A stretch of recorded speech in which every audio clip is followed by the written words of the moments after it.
上新的消息，咱来关心，今年1月底，高雄林园分局有标出有警察涉嫌勾结诈骗集团，检方追查了后，即马又发现一个姓洪的警察嘛安尼，昨昏已经互法院收押禁见。另外，司法界嘛有律师勾结诈骗集团引起风波，也搁有伫台北市上山分局嘛有一个姓刘的警察，伊是暗砍失情和跋筊业者，检调伫昨昏嘛有团36个人。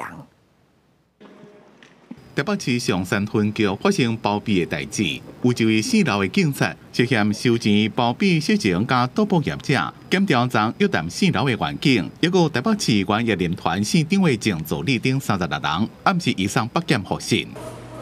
1月底，高雄林园分局辖区内4单的员警，正表示涉嫌勾结诈骗集团的事件，获检方羁押。这次分林检方，搁在罗南区所查同一个分局的港埔派出所等10个所在，认定有5个人涉案，其中一个搁是警察。侦讯后认为，洪姓员警涉嫌刑法包庇、赌博等罪嫌，犯罪嫌疑重大，且有勾串灭证之余。 警方追查发现，已经收押的林园派出所4单的警察涉嫌做诈骗集团的军师，